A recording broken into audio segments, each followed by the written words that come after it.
Food Safety, Level 2. Lesson 3. Food safety hazards, and their control. Allergens. Physical contamination. Cross-contamination. Chemical contamination. Allergens. A food allergy is an unnatural response to a food triggered by your body's immune system. Allergic reactions to food can sometimes cause severe illness and death. Around 10 people die annually in the United Kingdom from food-induced anaphylaxis. It is a severe and conceivably life-threatening allergic reaction, affecting more than one body system, such as the airways, heart, circulation, gut and skin. People experiencing severe reactions need emergency help from a trained paramedic, usually with injectable adrenaline. Symptoms can commence, and usually will progress rapidly, within seconds or minutes of exposure to the food you are allergic to. On rare occasions, there may be a delay in the onset of a few hours. All catering establishments are required by law to tell customers if their food contains ingredients known to trigger allergies. There are 14 different allergens that you need to be aware of. Cereals containing gluten, namely wheat such as spelt and Khorasan wheat, rye, barley, oats. Crustaceans, for example prawns, crabs, lobster, crayfish. Eggs. Fish. Peanuts. Soybeans. Milk including lactose. Nuts, namely almonds, hazelnuts, walnuts, cashews, pecan nuts, Brazil nuts, pistachio nuts, macadamia or Queensland nuts. Celery, including celeriac. Mustard. Sesame. Sulfur dioxide and sulfites, where added and at a level above 10 mg per kilogram or 10 mg per liter in the finished product. This can be used as a preservative in dried fruit. Lupin, which includes lupin seeds and flour, and can be found in types of bread, pastries and pasta. Mollusks like mussels, whelks, oysters, snails and squid. As the primary aim of the allergic customer is to avoid contact with the offending food allergens, every effort must be performed to guarantee there is no cross-contamination with the food type to which they are allergic. If you work with the customer directly, make sure you know which courses contain allergens, and never guess. If you don't know, find out. An incorrect assumption could be lethal to the person consuming the meal, and even minute amounts can be severe. To prevent cross-contamination, wash your hands after handling allergens. Keep allergens separate from other foods, and guarantee that they are stored and packaged correctly. Use separate chopping boards, utensils and cleaning cloths when preparing allergen-free meals. Clearly identify any containers that are used or have been contaminated with allergens. Be cautious to clean all areas where allergens have been prepared thoroughly. Ensure that all items on the menu are clearly distinguished as containing any allergens. Chemical contamination inside the kitchen. Chemical contamination happens when food gets into contact with chemicals and can lead to chemical food poisoning. Some well-known origins of chemical contamination can include kitchen cleaning agents. Proper storing of kitchen cleaning chemicals is essential. Never keep food stocked in the same area as your cleaning chemicals, and always use cleaning products intended principally for kitchen usage.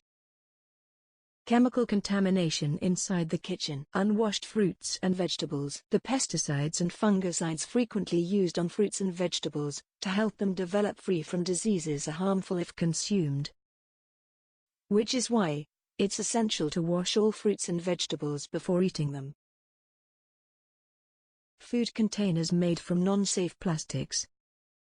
Some plastic containers are not intended to be reused.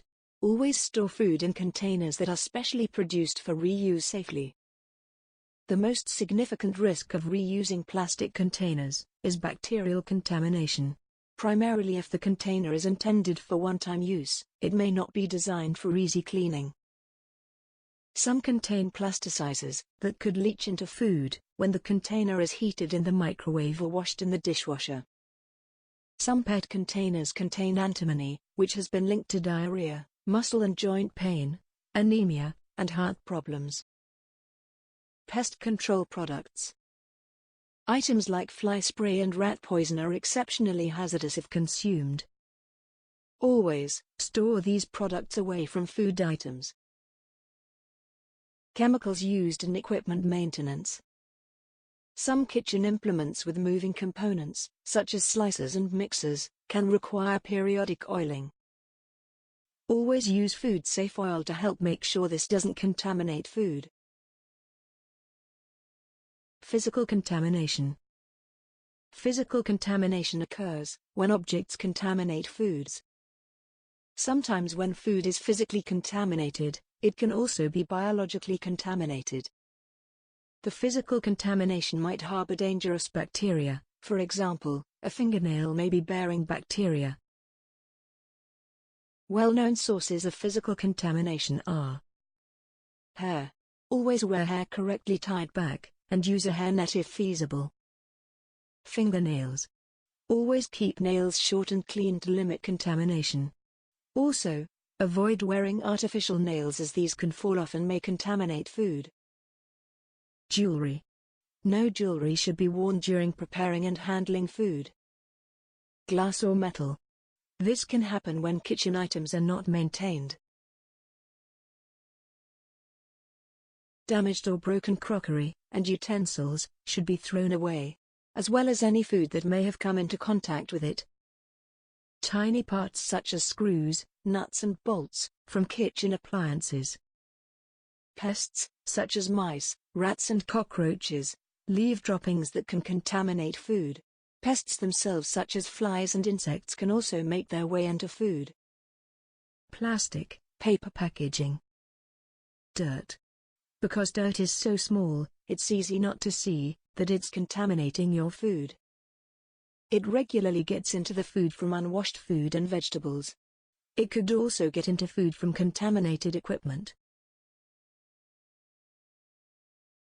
Cross-contamination. Cross-contamination happens when bacteria or pathogens carry from one object to another. It can occur in many various ways, and some of the more common sources of cross-contamination include clothing. Dirty clothes can carry bacteria from one area to another. You should further thoroughly wash your face and hands. It is particularly necessary when working with allergens or high-risk foods. Utensils. Separate utensils should always be utilized to prepare various types of foods. For instance, never use the same chopping board or knife to prepare raw meat and ready-to-eat foods. When handling foods, a requirement is it should be done safely, to limit harmful bacteria from one food, contaminating another food. The principal reason for this is usually because of cross-contamination, which occurs on a cutting board. A separate chopping board is required for each type of food that is handled. Raw meat cannot be cut on the same board as cooked meat. Vegetables must not be cut on the same board as raw poultry. It is a safety and health hazard, and utilizing color-coded boards will help you keep track of which food is cut on which board. It diminishes the chance of contaminating one meal with the harmful bacteria of another. So how do you remember what color chopping board to use? Whenever you are preparing raw fish or seafood, the color you would pick is blue. Blue is the color of the sea, and an excellent way to memorize that the blue sea and fish go together. For preparing raw meats, the board that you would use is colored red. The majority of meats used are red like beef, so it is easy to associate the color together. For cutting raw poultry, like chicken and turkey, you would utilize a red board. When the meat is cooked and needs cutting, yellow is the board to use. Working with and preparing vegetables and fruits should be done using a green board. Remember green as freshness and the color of salad and fresh vegetables. Dairy produce. Use a board that seems to be an obvious choice, white. It is the simplest one to keep in mind, as dairy products made from milk, and milk is white. Cross-contamination, and personal hygiene. If you touch your face and hair, sneeze or cough, before touching food, you could also cause cross-contamination. It is essential you ensure that you wash your hands frequently when handling food. Pests. Flies, cockroaches, mice and rats carry harmful bacteria, which they can convey to any place they walk over or land on. It is vitally important in the workplace that pest control is maintained when it comes to preventing cross-contamination. Raw food storage. One of the most frequent types of cross-contamination is when raw food comes into contact with cooked or ready-to-eat food. If this occurs, it's a good idea to consider that the cooked food has been contaminated and should be discarded. Raw food items should be covered and stored at a lower level than cooked foods to prevent contamination. Waste control. Rubbish and waste should be stored and sealed correctly to inhibit cross-contamination. It should always be kept away from other items in the kitchen to guarantee it never comes into contact with food preparation. Regular cleansing and sanitizing of waste bins should also be carried out to limit the risk of pest infestation. The law expects that all food businesses highlight the 14 primary allergens whenever they are present in food items. Chemical contamination happens when chemicals such as pesticides or cleaning agents unintentionally come into contact with food. Physical contamination applies to foreign particles being present in food. Food handlers must show due diligence at all times when managing food to guarantee food safety.